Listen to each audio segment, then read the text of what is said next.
Et c'est parti. Allez, viens me suivre. Donc, bonjour tout le monde. Bonjour Brigitte. Hey, salut Jean-Christophe. Ça va bien? Oui, fantastique. Être dans un Yeah. lieu magique ici. Hey, on est en direct du Spiceman pour une belle entrevue. Là. Excusez-moi, je vais ajuster la caméra en partant. Quand je lève la main, elle me suit. Je ne veux plus qu'elle me suive. Je ne peux pas trop lever la main. Oui, en direct du Spiceman avec Brigitte, que j'ai rencontrée ici. Lors d'un sommet de la santé intégrative. Depuis ce temps-là, nos chemins se sont croisés à quelques occasions. Et puis, j'apprends à découvrir, parce que souvent une pharmacienne, tu es pharmacienne de formation depuis quelques années. On va regarder un petit peu ce parcours-là. 87. 87. Mais comme vous voyez, Brigitte n'est pas une pharmacienne drabe, OK? Il n'y a rien de drabe avec Brigitte. C'est toujours très coloré. Et tu as une vision très, évidemment, sur la santé globale, la santé mentale. C'est ça qu'on va découvrir. Mais avant d'aller découvrir ça, moi, ce que je veux voir, c'est j'aime ça creuser un petit peu dans le passé des gens pour aller voir qu'est-ce qui fait que ça t'a porté, tu es rendu où tu es. Puis on va élaborer sur les choses que tu fais en ce moment, parce que là, on fait une entrevue, mais je sais que tu passes beaucoup d'entrevues aussi avec des gens influents le plus possible partout dans le monde en termes de santé. Et puis, la première question, j'aimerais savoir de où tu viens, où tu as grandi, où tu es né, où tu as grandi au primaire, dans quel genre de milieu? Moi, je viens de Montréal. Je suis une Montréalaise pure laine, comme on dit en québécois. Et puis, j'ai évolué dans une famille qui était vraiment axée sur la santé. Mon père était médecin, ma mère infirmière. Donc, j'étais vraiment entourée de toute cette science au quotidien. Donc, toutes les habitudes de vie, c'était vraiment important. C'était tout de suite le sport, l'alimentation. Mais en même temps, on avait un volet culturel, artistique qui était très développé parce qu'on avait des gens dans notre famille. Je dis on avait parce que certains sont décédés maintenant, qui ont eu une très grande influence sur moi. C'était des gens qui étaient vraiment dans la littérature, dans l'écriture, la poésie, comme Gaston Miron, c'était quelqu'un qui fréquentait notre famille. Okay. Puis, du côté de ma mère, ça c'est du côté de mon père, puis du côté de ma mère, mes oncles étaient propriétaires de cinéma. Donc, tout l'aspect cinématographie, c'était vraiment comme une passion, dans notre famille. Fait que même à un moment donné, j'ai pensé devenir comme réalisatrice, productrice de films parce que c'était tellement omniprésent. C'était là-dedans. Oui, puis je faisais de la danse. J'ai eu vraiment un éventail de possibilités, pour découvrir qui j'étais puis qu'est-ce qui me faisait palpiter le plus. Mes parents nous ont donné cette possibilité-là. Okay. Fait qu'à travers toute cette quête, cette découverte, il y a aussi des voyages. Mes parents aimaient beaucoup voyager.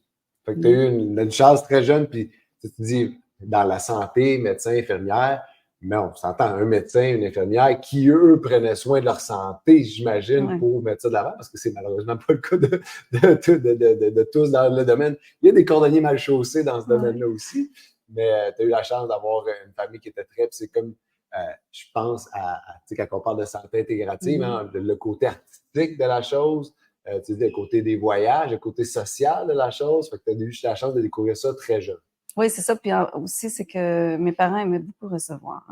Alors, la bienséance, toutes les, comment être bien mis, tout le côté, protocolaire, mais en même temps relax, parce que on avait beaucoup d'artistes qui venaient à la maison, puis il y avait un côté un peu parfois bohème, que j'aimais bien, parce que je trouvais ça intéressant, parce que comme j'allais dans des collèges un peu traditionnels, ça me faisait voir une autre facette.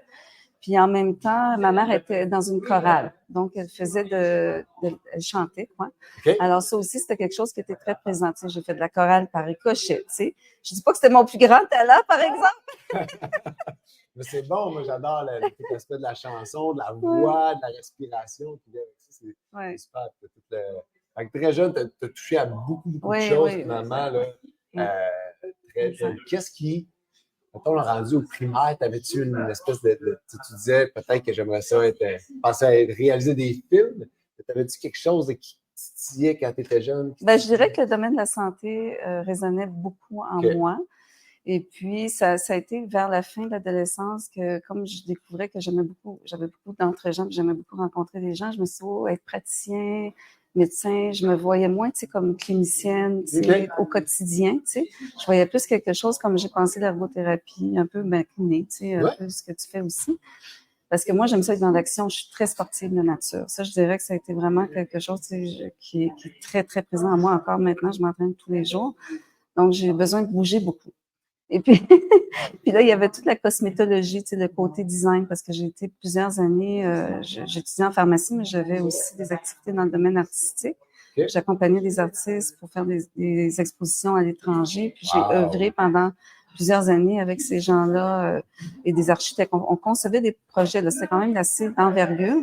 Puis dans cet esprit-là, je me suis dit, pharmacie, t'es propriétaire, tu gères des équipes, t'es professionnel de la santé, tu peux t'établir et avoir un impact à plusieurs niveaux. Fait que c'est pour ça que j'ai choisi la pharmacie. OK. Fait que c'est vraiment en considérant les différents aspects de ce que ça pouvait t'apporter par rapport à justement tes différentes passions que tu as pris cette décision-là. C'est fun, j'aime ça. Oui, puis en pharmacie, on bouge tout le temps. Hein? Oui. On est toujours debout, on est toujours sur une patte. C'est une vraie ruche. C'est un peu comme une urgence d'un hôpital. Ouais, c'est cling, cling, on est constamment en mouvement. Puis tu dis, bon, le sport, l'activité physique que tu pratiques, y a-tu un sport que tu faisais plus en particulier? Tu as parlé de la danse, qui est pour moi, qui est un sport, mais qui a un côté très artistique aussi. T'avais-tu un sport plus spécifique quand tu étais jeune? Ben, en fait, moi, j'excellais en athlétisme, en course de fond.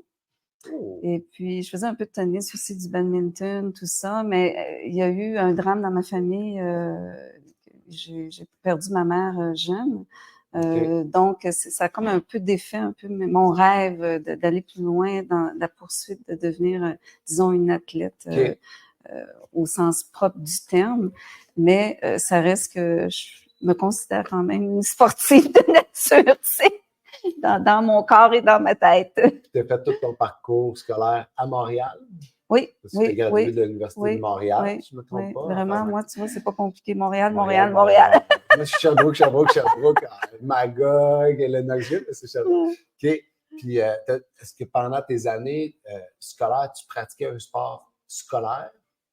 Non, pas comme tel, parce qu'à ce moment-là, tu vois, vu que je suis très éclectique et j'aime bien avoir plusieurs cordes à mon arc, je continue naturellement toujours à m'entraîner. Mais j'ai plutôt évolué vers le côté artistique. Okay. Tu sais, parce que comme j'ai mentionné tantôt, j'ai eu très jeune une galerie d'art, un bureau, qui est arrivé presque en même temps que je terminais mes études à 23 ans. Fait que tu terminais puis tu avais... Oui, moi tout de suite, bang! Pas le temps de niaiser. Non, c'est ça. Ben, il faut dire que j'étais associée avec des gens qui étaient plus âgés que moi, fait qu'ils m'ont accompagnée puis ils m'ont comme guidée là-dedans. J'ai pensé à un moment donné retourner faire une maîtrise en business MBA.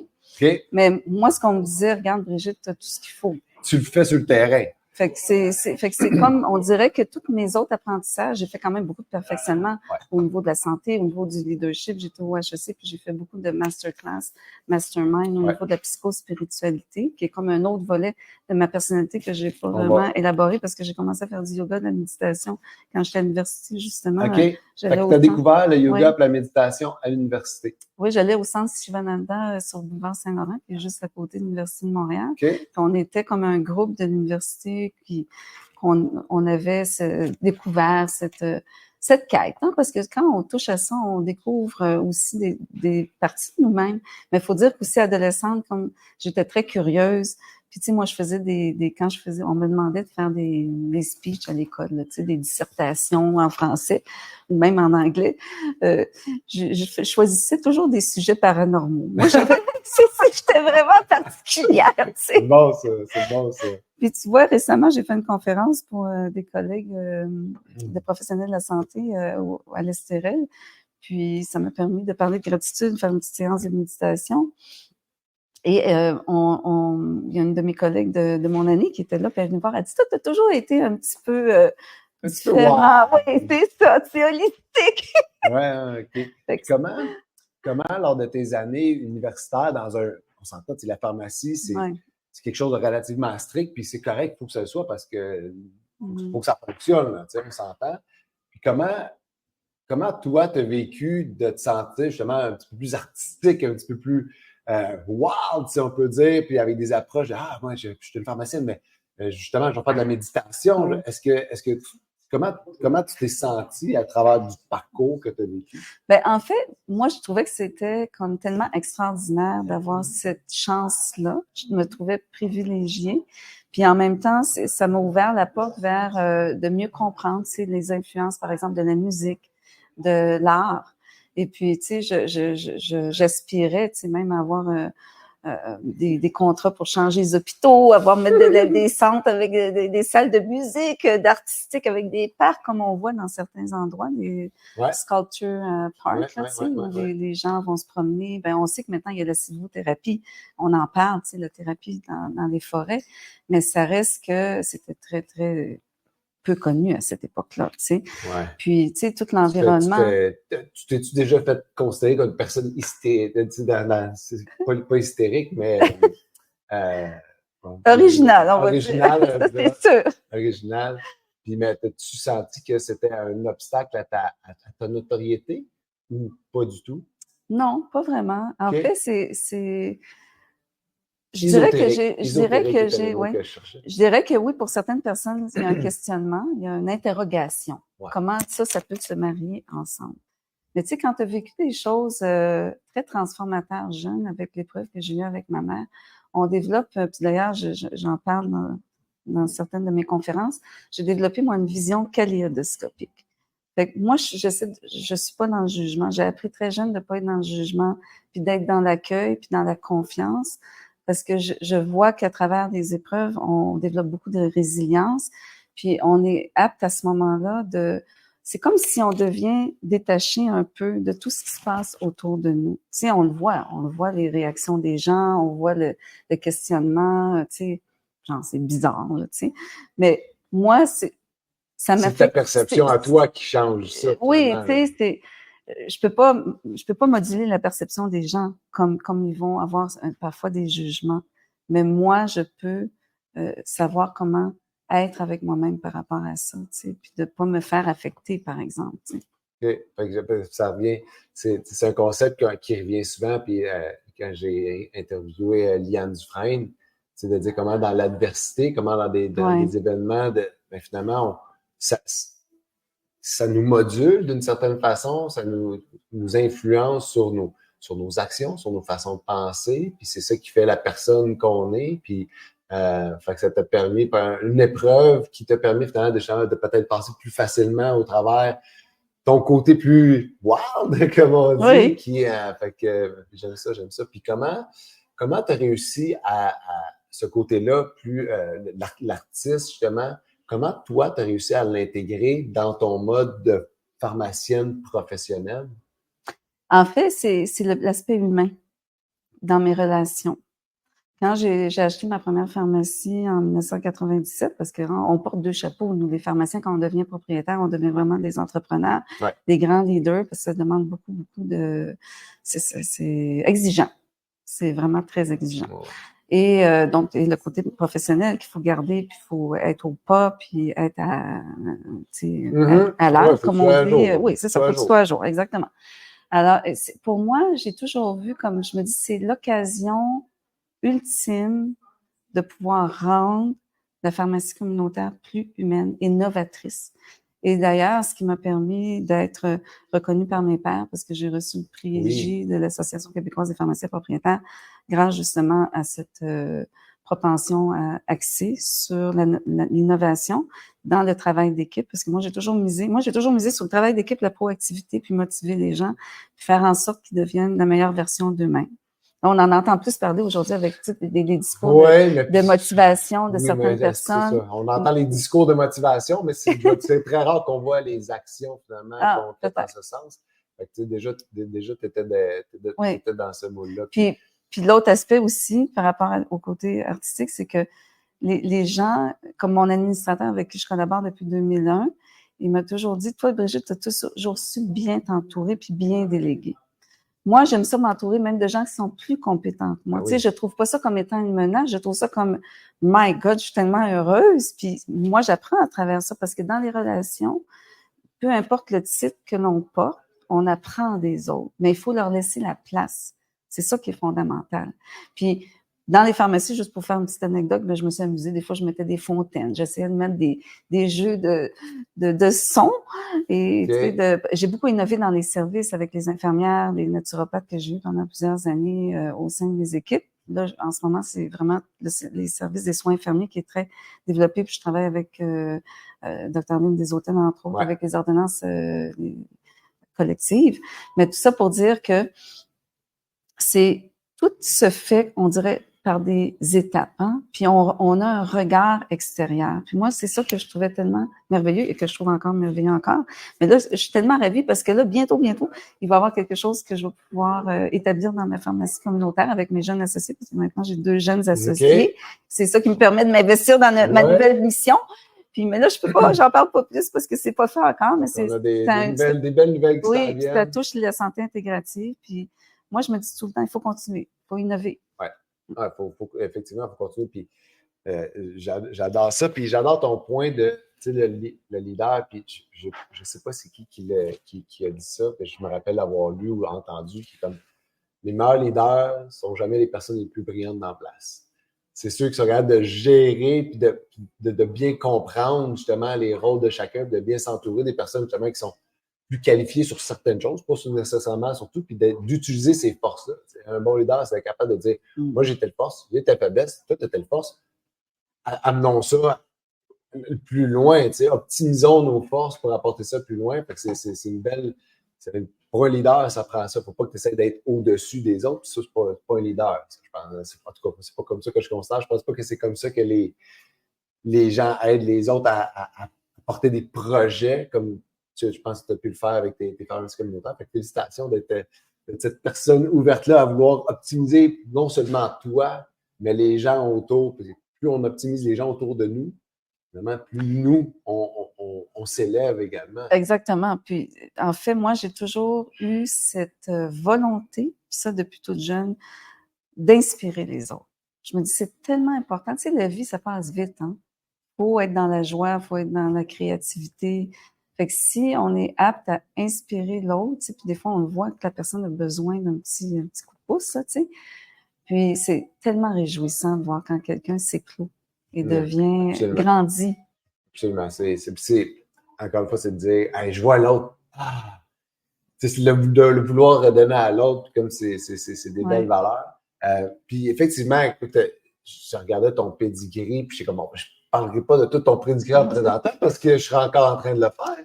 Mais j'invite j'ai mis le lien pour que les gens aillent voir. Puis ça m'apporte d'ailleurs, ton parcours de pharmacienne au travers duquel je pense que j'imagine que tu es encore une grande voyageuse si tu as voyagé, puis le côté culturel, le côté social.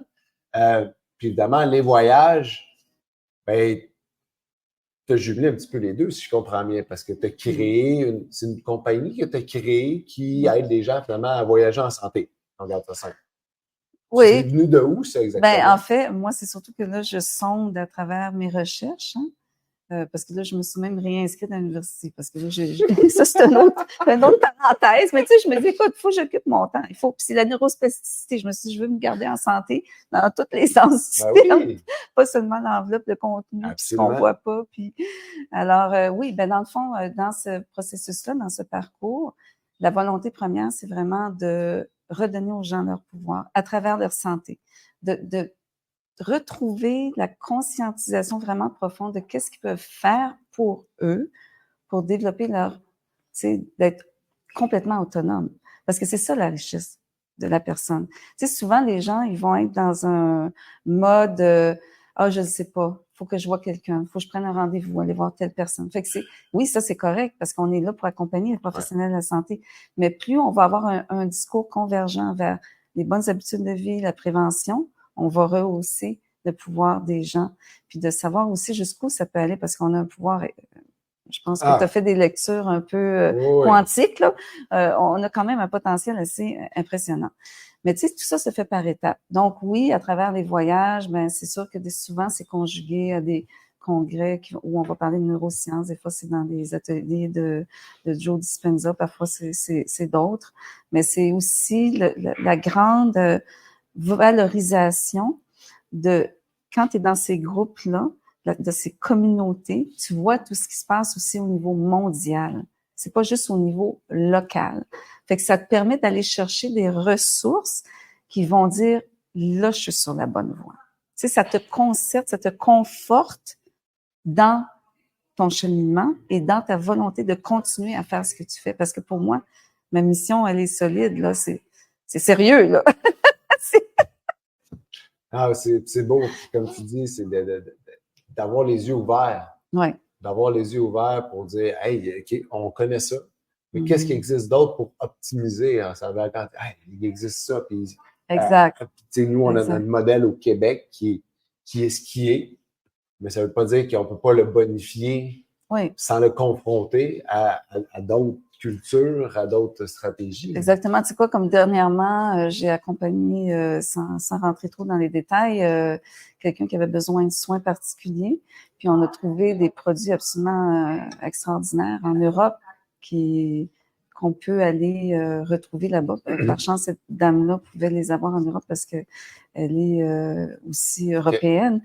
Mais le point, c'est de dire, c'est tellement incroyable, des initiatives qu'on voit et qu'on sait qu'on peut amener ici. Ben déjà, vous êtes très investis. Tu sais, il y a beaucoup de choses qui sont en train d'émerger. On essaye, on travaille fort pour les faire émerger. Ils sont là, c'est des pouces, mais là, on veut qu'ils... Ben, on est ensemble là-dedans, tu sais. Ouais. Et puis, comme pharmacienne, j'ai vu aussi que tu offres une espèce de spécialité pour les gens qui voyagent au niveau des vaccins pour voyager. Oui. Comment ça s'est venu sur pied? Ben, oui, en fait, comme je sais pas, je pense que je l'ai dit tantôt, moi j'ai toujours travaillé avec des infirmières depuis 97 parce que pour moi, je croyais beaucoup, c'était important d'extensionner avec d'autres professionnels de la santé. D'ailleurs, j'en profite pour dire que cette semaine, on a enfin eu la nouvelle que les IPS vont pouvoir prendre en charge les clients. C'est une belle grande nouvelle. J'ai vu, oui, c'est extraordinaire. Fait que tant mieux, mais comme tu dis, fait que les infirmières...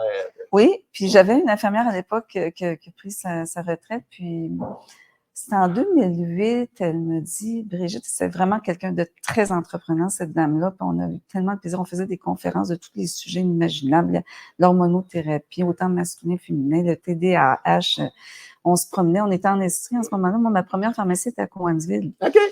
Puis c'est une dame qui venait de Saint-Jean-sur-Richelieu, Sutton, mais même quand j'ai acheté mon autre pharmacie à Terrebonne, elle continue à venir travailler chez moi 3 jours semaine, puis elle dormait à l'hôtel 2 nuits. C'est pour te dire comment on était très proches. Puis, donc, en 2008, elle me dit, il y a vraiment un fossé. Les gens ne savent pas où aller au niveau de la santé voyage.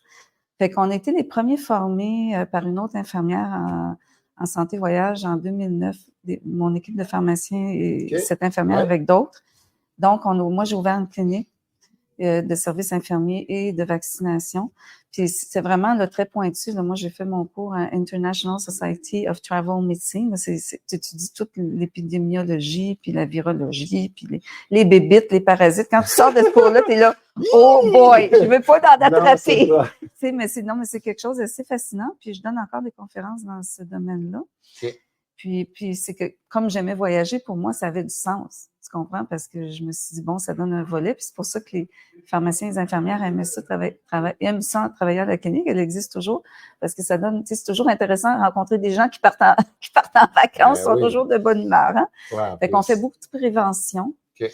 Puis maintenant, c'est sûr que là, on a d'autres services qui se sont joints à la clinique. C'est pour ça que j'appelle ça maintenant la clinique Santé Voyage Horizon et plus, parce qu'on fait le traitement des plaies de premier niveau.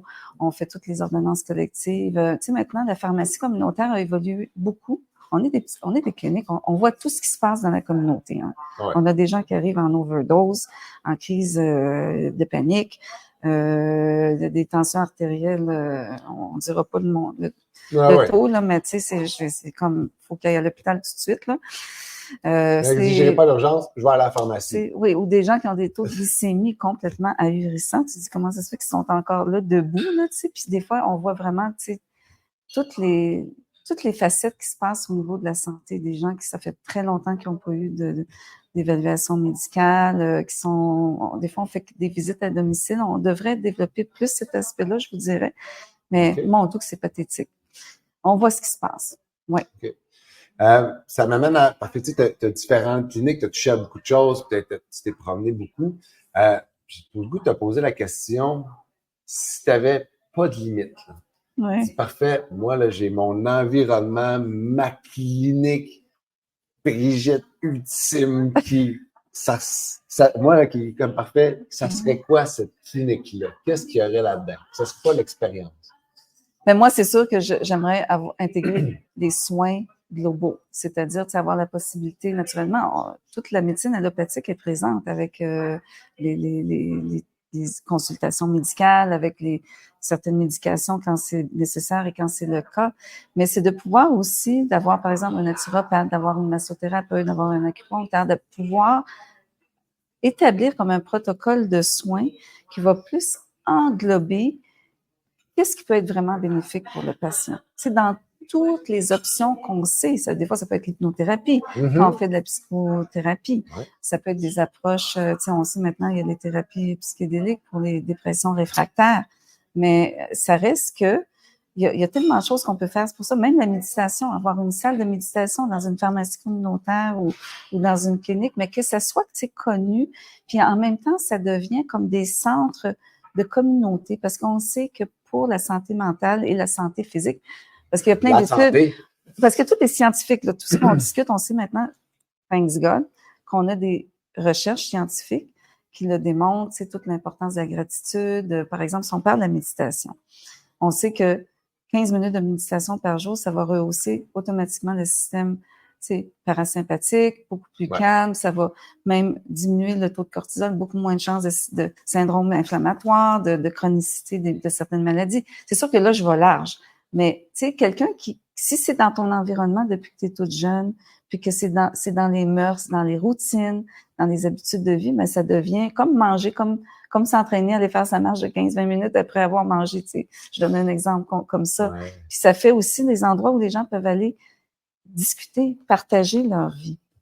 De créer un environnement, puis j'aime ça parce que au début, tu disais, tu as quand même grandi dans un environnement très, très favorable, tu sais, tu as touché à plein de choses, fait que tout ton environnement, c'était ça, de pouvoir toucher à la musique, de pouvoir toucher aux arts, au sport, à tout ce qui est médical. Puis ça, fait que finalement, c'est parce qu'il y a plein de gens qui n'ont pas cette opportunité-là, mais de créer un environnement qui serait vraiment un environnement favorable aux saines habitudes de vie, à l'éducation, finalement, des saines habitudes de vie, l'éducation de tout ce qui est l'aspect social de la chose. Fait que, un écosystème vivant où on prend en considération tous les aspects. Puis tu sais, c'est pour certaines personnes, puis tu sais encore, il y a des choses qu'on ne sait pas pourquoi, mais pour certaines personnes, l'acupuncture, ça fonctionne super bien. Ouais. Pour certaines personnes, avoir une séance de kiné... Il y en a qui sont pas capables non plus d'avoir une aiguille. C'est ça. Une séance de kiné avec quelqu'un comme toi. Il y a des gens qui ont peur du mouvement.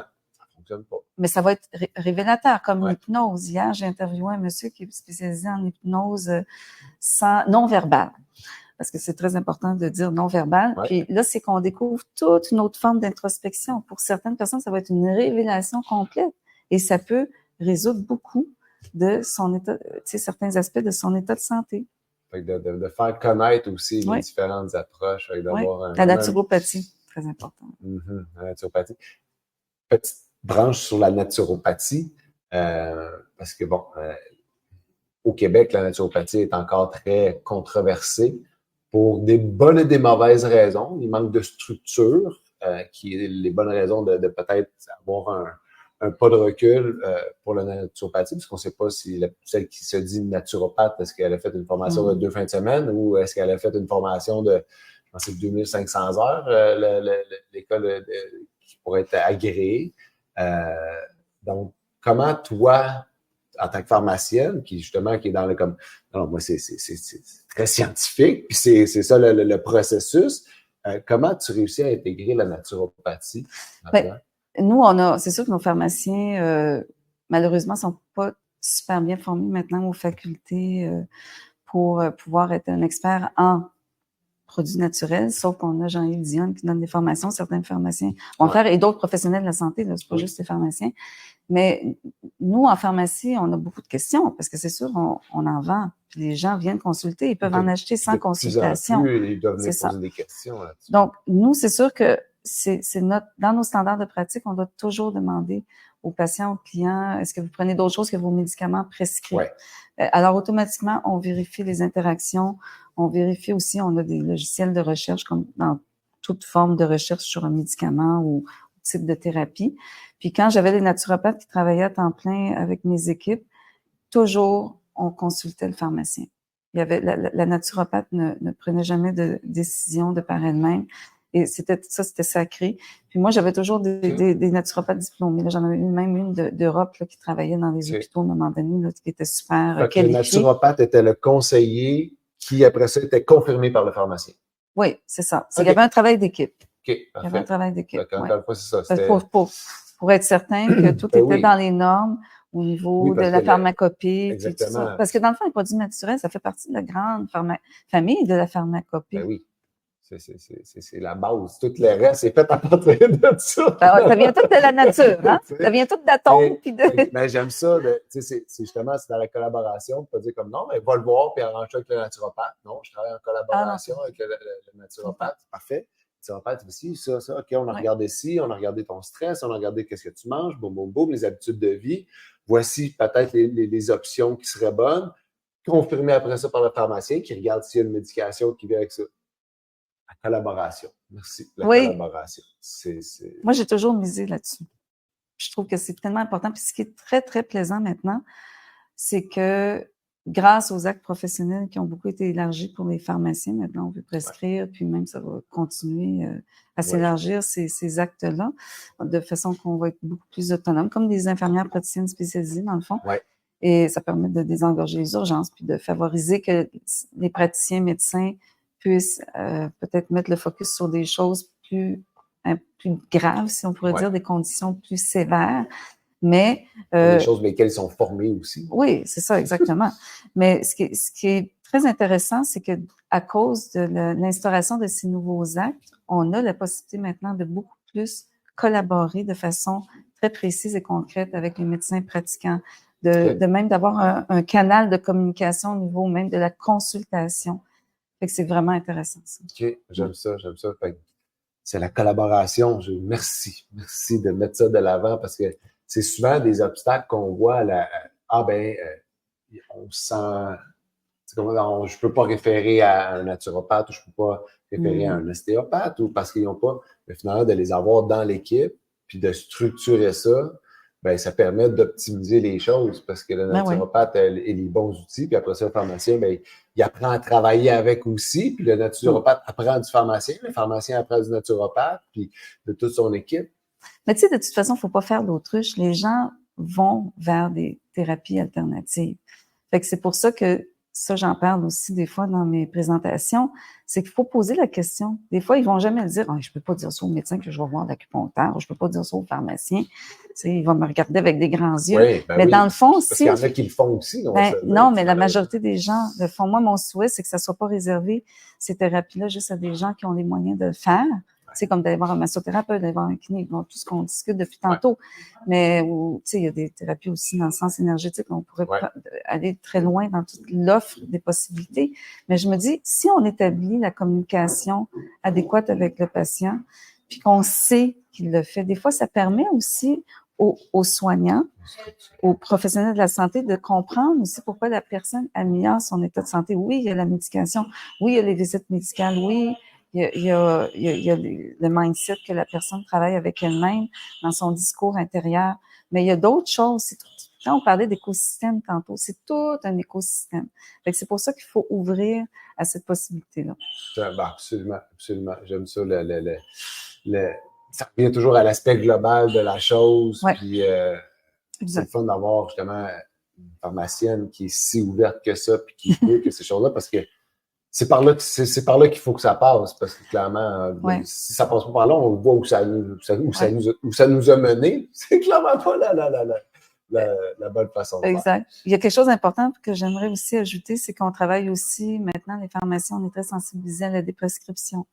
On essaie une fois par année parce qu'on a beaucoup de patients, le client a des dossiers, c'est énorme, d'avoir un regard sur chaque dossier patient, puis de faire une rencontre, puis de dire, bon, mais voici, puis là, on regarde le profil aussi sanguin, parce que maintenant, on a accès au profil sanguin. On peut demander des analyses sanguines maintenant depuis plusieurs années. Puis, on communique avec le médecin traitant s'il y a lieu.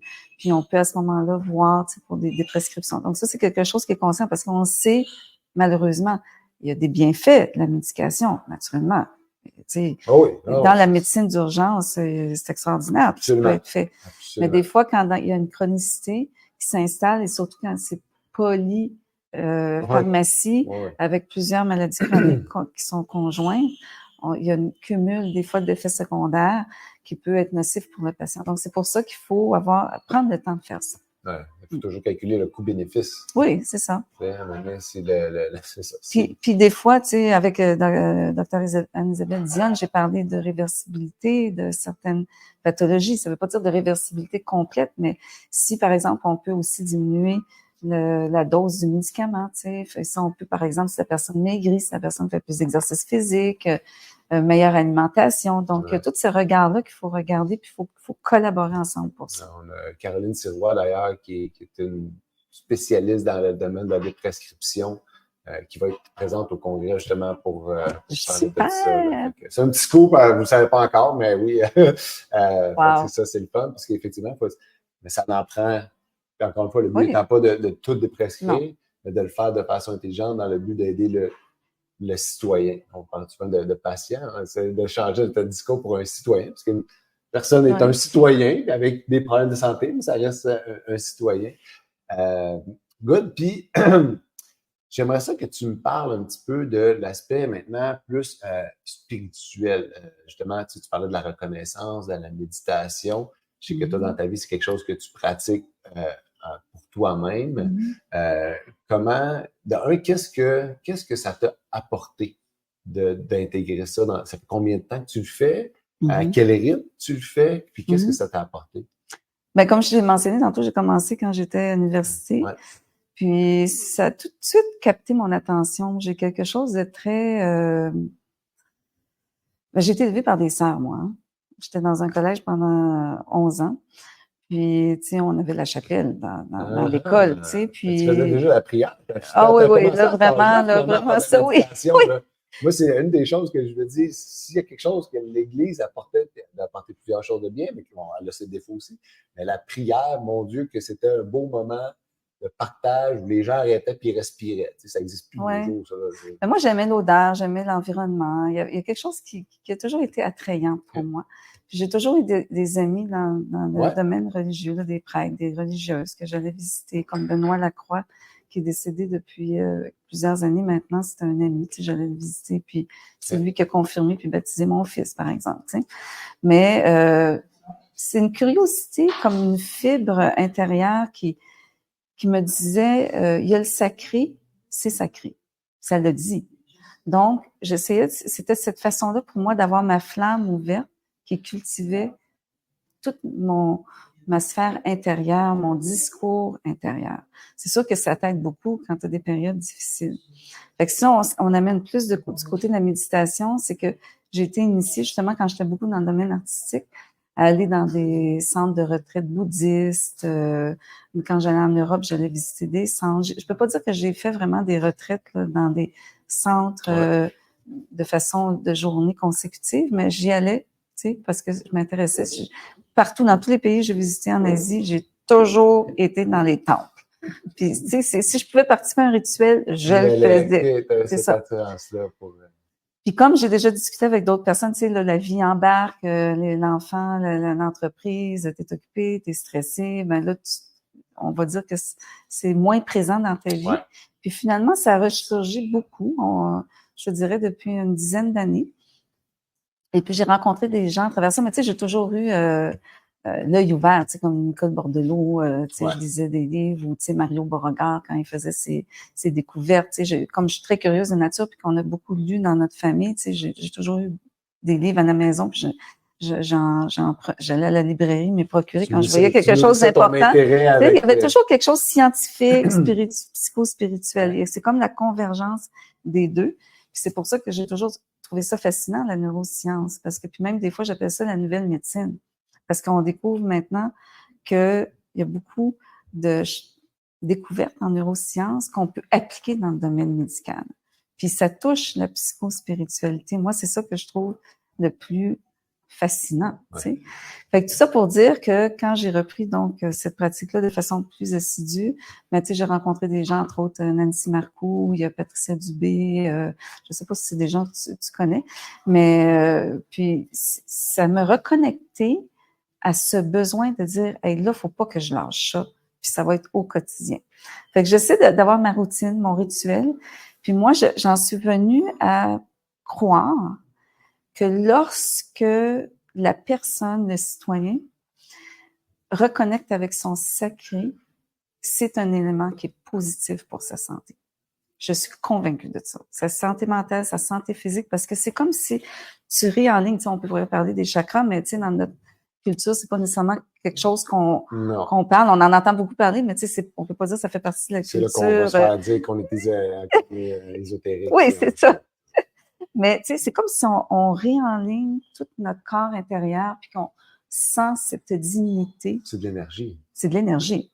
Exactement. Le ça, l'énergie, on peut pas, l'énergie existe. Ça, on peut pas la nier. Tu sais, dans les arts martiaux, ils vont dire le ki. Tu sais, d'ailleurs, on voit des choses phénoménales, tu sais, qui peuvent se faire avec la pratique de l'art martial. Puis moi, à travers donc la méditation puis toutes mes lectures actuelles dans ce domaine-là, je découvre plein de choses. Donc, c'est sûr que je le cache pas. Moi, j'ai des expériences mystiques. C'est ma vie. Ça fait partie de ma vie. On va dire ça comme ça. Ça fait partie de l'historique de Brigitte d'avoir des moments qui... Fait que ça t'a permis aussi de te regrander dans les moments qui étaient un petit peu plus difficiles, puis de rester ouverte à tout ce qui est nouveauté. Puis, Ben, en fait, c'est sûr que je suis quelqu'un de très vivante, donc énergétiquement, je ressens beaucoup de choses. Donc, c'est sûr que moi, ben, par le sport, c'est un canal d'évacuation, mais c'est aussi par rapport avec la créativité, puis aussi le fait de faire de la méditation.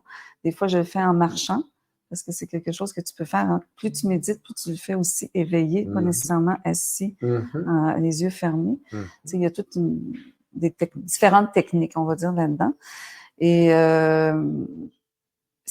pour moi, c'est essentiel maintenant dans mon quotidien. Puis ça m'aide vraiment à me regrander puis à équilibrer mon énergie. Ça me donne vraiment le goût de commencer à être super assidu parce que moi aussi, tu sais, avec les deux jeunes enfants, tu sais, des entreprises, plein de choses qui se mettent en place, mais puis je me rends compte que quand je le fais, mon Dieu, que je suis plus efficace dans mes journées, tu sais.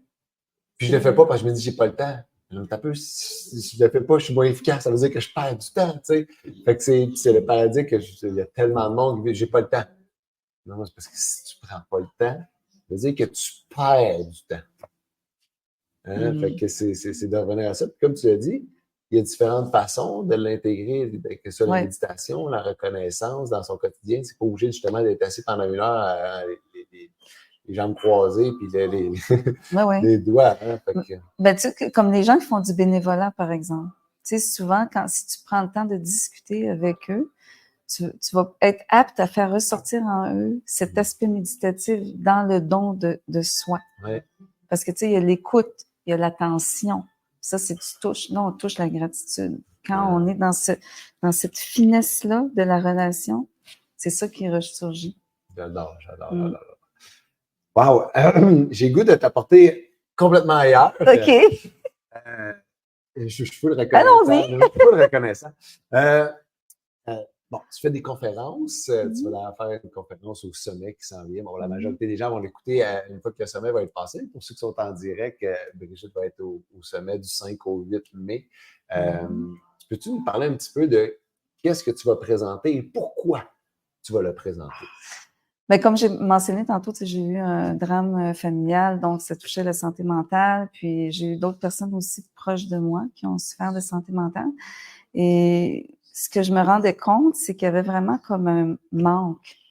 Hein, parce que dans cette conférence-là, je vais aborder justement comment les professionnels de la santé, ensemble, on peut mieux collaborer pour optimiser les patients qui souffrent de santé mentale. Là, je parle pas des grands psychiatriques, là, psychose ou schizophrène, on parle de, tu sais, ce qu'on voit le plus 80% des gens vivent au quotidien. Tu sais, puis comme je parlais avec un scientifique à San Diego, où j'étais dans un atelier récemment, il me disait, tu sais, tout le monde connaît quelqu'un qui a un trouble de santé mentale aujourd'hui. C'est pas quelque chose qui est rare. Mhm, Puis il y a beaucoup absolument. moins de tabous, tant mieux, parce que les gens peuvent en parler et aller chercher des ressources. Mais on voit que les ressources sont limitées et elles Sont sont jugés, peut-être. Certaines ressources sont jugées. également. Puis moi, je pense qu'on pourrait tellement mieux accompagner ces gens-là, tu sais. Puis à travers les recherches que j'ai faites, plutôt que les interviews que j'ai faites, on en parlait un petit peu avant de commencer. Ouais. C'est incroyable la richesse de ce que j'ai pu cumuler comme information. Puis on s'entend tous pour dire qu'on doit faire mieux et on peut faire mieux Ouais. avec les connaissances qu'on a aujourd'hui. Fait que c'est vraiment un mandat que je me donne puis tu sais, j'espère que tout ça, ça va arriver aux portes de ceux qui prennent des décisions, puis qu'on peut pouvoir, à ce moment-là, instaurer des services qui sont mieux adaptés. Ouais. Écoute, ça va directement en lien avec ce qu'on est en train de faire avec la santé intégrative. Puis justement, le prochain sommet qui va être au mois d'octobre va avoir le thème de la santé mentale. Puis on va se tenir à la dépression et l'anxiété parce que la santé mentale, hein, ça peut... Écoute, on peut aller très, très, très loin là-dedans. Là, du jeune TDAH à la schizophrénie, à l'Alzheimer. On peut aller loin. On va se tenir plus à ce qui est justement plus commun, dépression, anxiété. Et l'approche qu'on va prendre, c'est justement d'avoir un nutritionniste qui vient présenter, un psychiatre qui vient présenter, un kinésiologue qui vient présenter, un physiatre qui vient présenter. Fait que d'avoir justement les façons de travailler de tous et chacun, de dire comme, hey, ben, je ne savais pas moi que les impacts que ça avait sur le corps, qu'un physio ou un masso pouvait influencer justement le nerf vague qui va changer au niveau hormonal. Donc, ça va être le sujet. Puis on va bâtir justement une formation pour les professionnels de la santé avec justement différents aspects. Fait que tellement bon, ça, comme projet. Fait que c'est ça. On travaille je pense que c'est ça que plus on est, j'arrête pas de dire, on est plein de personnes qui travaillent individuellement de faire des choses. Puis je pense que quand on se rassemble, ben, c'est là qu'on va réussir à faire vraiment un gros mouvement. Exact. Fait que c'est ça. Wow! Mais j'aime ça parce qu'encore une fois, tu as la pharmacienne qui a connu plein de choses, qui dit comme, ah non, moi, je veux connaître ça aussi. Parce qu'il y a toujours la curiosité. Hein, même chose, moi, quand je fais les entrevues, c'est par curiosité aussi. Puis j'adore ça, mieux connaître. Puis c'est une façon de s'enrichir. Exact. Puis après ça, de pouvoir le redonner aux gens. Fait que de connaître toutes les facettes qui encadrent la santé. Exactement, tu as parfaitement raison. Puis tu sais, en pharmacie communautaire, on voit tout ce qui se passe. Hein. On voit la détresse, on la palpe. Puis dans toutes les facettes inimaginables que tu peux t'imaginer. C'est quelque chose. C'est d'avoir les outils qui correspondent, parce que c'est pas tout le monde qui a l'outil qui, à ce moment-ci, c'est comme, ah, ben, va voir un masso, ça va te faire du bien. Non, c'est peut-être pas ça qu'il y a besoin. Des fois de timing, puis de croyance, finalement. Ouais. Puis tu sais, il y a l'accessibilité. Ouais. Tu sais, les pharmaciens, on est accessible tout le temps. C'est la seule profession médicale, professionnelle de la santé, où on n'est pas besoin de rendez-vous. Il y a toujours, tu vas peut-être attendre un peu, là. Des fois, l'attente est longue, là. Mais tu sais, c'est rare que c'est plus que 30 minutes. À moins qu'il y ait vraiment une situation particulière, mais tu sais, 15-20 minutes, tu peux voir un pharmacien. Mais tu sais, nous, on observe, on le voit, là, les gens qui changent de médication tout le temps, ça fonctionne pas, on essaie de les guider, puis des fois, on a envie de leur dire, mais allez voir un acupuncteur ou allez une bonne séance de masso, tu sais, de reconnecter avec ton corps, d'être bien où tu es. Mais puis des fois, oui, puis il y a la solitude. C'est pour ça l'idée, quand je te parlais de centre où les gens, tu sais, de pouvoir reconnecter avec les gens dans une relation, là, c'est fondamental. Ben oui, c'est pour ça que les centenaires, tu sais, c'est souvent dans des endroits où la communauté... Le principal de tous les centenaires, c'est le social. Oui, c'est ça. Oui, il y a la nutrition et l'activité physique, mais ils ont toutes des nutritions différentes. Si on a des régions, l'activité physique aussi, c'est tout différent, mais ce qui est commun, c'est l'aspect social. Fait que de pouvoir recréer ça le plus possible dans un environnement. Exact. Écoute, je souhaite vraiment, je travaille pour ça aussi, j'ai cette espèce d'idéal-là de dire comment tu rentres à quelque part, là, puis c'est tout là, puis justement, tu fais partie d'une communauté qui va t'aider selon tes croyances, selon tes rendus, selon ta situation. Ben, on est tous les deux visionnaires. Je pense que tu sais, il faut croire en ces projets, là, puis on dit oui. Fait que, cool. Maintenant, encore une fois, avant de finir, j'aime toujours poser des questions qui sont un petit peu plus apprendre à te connaître, mais de différentes façons. J'aimerais ça, premièrement, savoir où tu as fait beaucoup de voyages. C'est où l'endroit où tu as le plus découvert? Oh, pélin. J'ai beaucoup aimé le Japon. En fait, l'Asie, très intéressante. Je ne suis pas allée en Chine, mais il y a beaucoup de rituels qui sont plus présents. Tu sais, tu te promènes dans les rues, on dirait que c'est ouvert. C'est comme si les temples sont à tes pieds. Il y a comme une proximité. Il n'y a pas une chasse gardée, là. Tu te sens... Ben, c'est sûr que des fois, tu sais, il y a des heures pour les visiter, tout ça. Ouais. Mais malgré que, tu sais, je me rappelle quand j'étais allée à Venise, ils ont beaucoup de concerts, même en Autriche, tu vois ça, dans certains pays d'Europe, des concerts des églises, c'est annoncé, tu sais, c'est vivant, puis tu vois la possibilité d'avoir un petit moment intime, concert, orchestre dans une église, Okay. même une petite chapelle. Donc, tu vois, je parle des lieux sacrés, c'était... Mais j'aime beaucoup aussi la nature. La nature, donc, tu sais, c'est sûr que si je vais dans les Alpes, en Suisse... Tu vas en vacances, tu vas où? J'aime aller partout, sincèrement. Mais avant, je t'aurais dit peut-être une grande ville. Okay. Mais maintenant, de plus en plus, je sais toujours... Montréal, hein, oui, oui. Mais, tu sais, j'étais une grande amoureuse de Paris puis de New York, par exemple, tu sais. Mais maintenant, j'essaie toujours de conjuguer et d'avoir un moment à la campagne. Tu sais, comme quand je suis allée en Californie récemment, presque tous les jours, quand je pouvais sortir de San Diego, Los Angeles, où j'étais aussi dans la région de Napa puis en Oregon, mais je faisais des canyons, tu sais, il y a beaucoup de canyons là-bas. Oui. Tous les jours, je faisais ma randonnée pédestre, puis j'adorais ça, là, je courais, je me sentais comme si j'avais 15-20 ans. C'était comme... Oui, c'était cool au bout. Fait que c'est sûr que la montagne m'attire beaucoup. Okay. Puis, mais tu sais, à chaque endroit, je vais trouver quelque chose qui va m'interpeller. Tu sais, comme j'ai été plusieurs fois en Afrique, au Maghreb, j'étais dans l'Atlas, tu sais, des montagnes, par exemple, qui traversent le Maroc. Ouais. C'est le regard. Je pense que quand on prend le temps de s'arrêter, peu importe où on est, puis on pose un regard sur les gens qu'on croise, sur la nature qui se défile devant nous, on apprend toujours quelque chose. J'aime ça. Fait que finalement, c'est peut-être pas l'endroit qu'on apprécie le plus, c'est peut-être juste celui qu'on a pris le temps d'apprécier finalement. C'est vrai. Il y a plein de voyages, des gens qui voyagent partout, mais est-ce que à quel point ils prennent le temps de se poser pour apprécier? J'aime beaucoup cet aspect de prendre conscience du moment. Tu sais, comme j'ai fait des safaris photos à quelques reprises, puis il y a toujours un volet humanitaire, on va dire ça comme ça. Une fois, c'était par rapport aux écoles. Là, la dernière fois, on visitait des cliniques médicales, justement. Okay. Des femmes autrichiennes qui ont ouvert des cliniques intégratives. Écoute, c'était vraiment, moi, j'étais épatée, là, en Tanzanie, là. Puis, tu sais, ils habitent là à temps plein maintenant. C'est sûr qu'ils vont en Autriche de temps en temps, mais tu sais, c'est quand même leur choix. Ils se sont installés dans ce pays-là. C'est fascinant, là, ce qu'ils font. Ils travaillent beaucoup avec les produits naturels, mais ils ont aussi la médication, les psychologues, les physiothérapeutes, les infirmières, le pharmacien. Puis, tu sais, on est trop évolués pour avoir ça ici. Mais tu sais, c'était de voir le contact avec la nature, tu sais, les éléphants, comment les guides t'amènent à découvrir toute cette force. Hey, c'est fort, hein?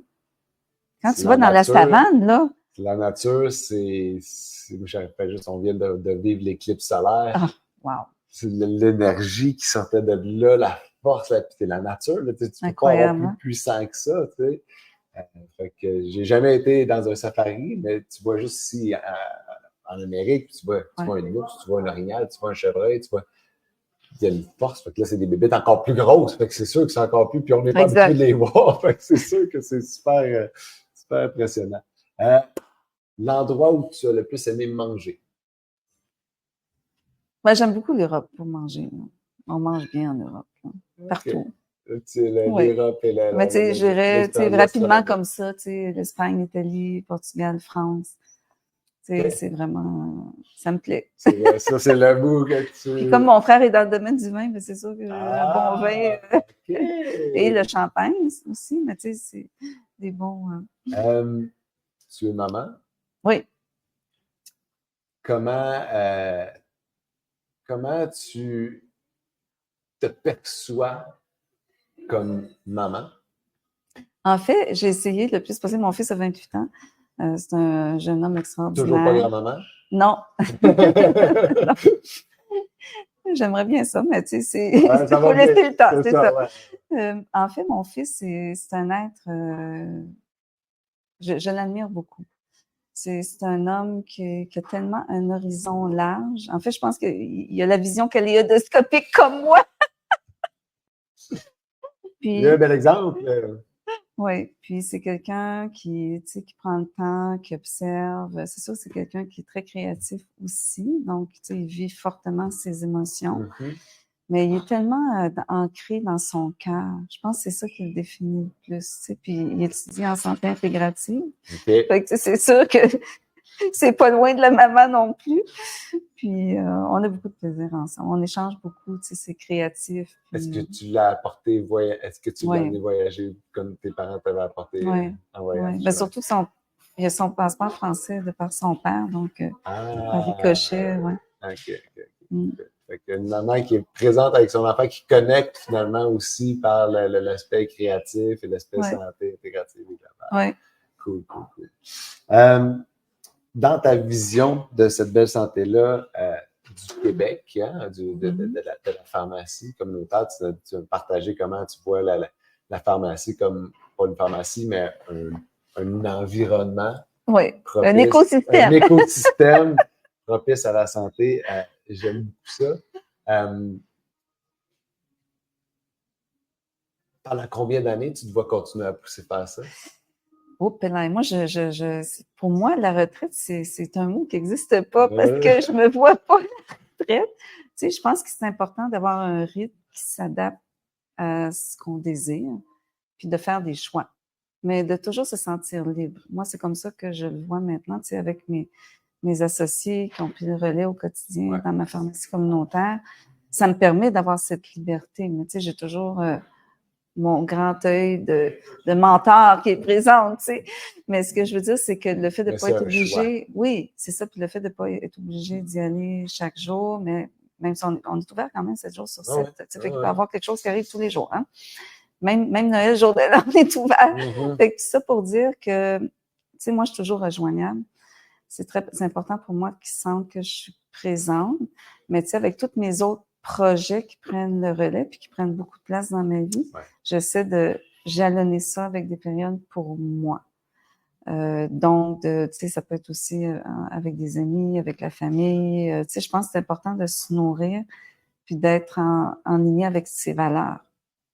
Tu sais, fait que c'est de faire un équilibre. Fait que c'est sûr que je me vois pas travailler 80 heures semaine comme je l'ai fait quand j'étais plus jeune, mais tu sais, des bonnes semaines. Puis tu sais, c'est la lecture, c'est la recherche, c'est de partager aussi les connaissances que l'on trouve. Puis des fois, à travers le partage, on découvre d'autres choses. Ouais. Tu sais, c'est ça qui est intéressant. Fait combien d'années? Il n'y a pas de finalité. Je te dirais que non, je peux pas répondre à cette question-là. Il n'y a pas de finalité. Mais écoute, Je me sens tellement jeune que... c'est parfait. Ben, c'est ça. Puis écoute, je te souhaite vraiment, puis je nous souhaite que l'écosystème pharmaceutique voit le jour dans le plus proche possible, parce que je pense que ça va être, si on atteint ça, ça va être un tournant très, très, très positif pour tout le monde au Québec. Donc, écoute, merci beaucoup, Brigitte, d'avoir pris le temps de partager toutes ces belles visions-là, ces belles missions-là, ces belles valeurs. Une autre conversation très, très, très inspirante. Oui. Je suis super reconnaissant. Donc, au plaisir de te revoir. Finalement, nous, on se revoit dans 3 semaines pour que j'écoute ta conférence. Mais merci pour tout ce que tu fais pour la communauté de santé au Québec. Lâche pas ça. On est là pour te soutenir, puis tu es là pour nous soutenir. Puis merci beaucoup. Oui. Ben, merci, Jean-Christophe. C'était vraiment super intéressant. Merci pour l'invitation. Fait que tous ceux qui étaient en direct, ben merci d'avoir été en direct. Il y a des cœurs, des commentaires. On va y répondre plus tard, puis sinon, on va être en podcast. Fait que salut tout le monde! Bye! Ah, cool!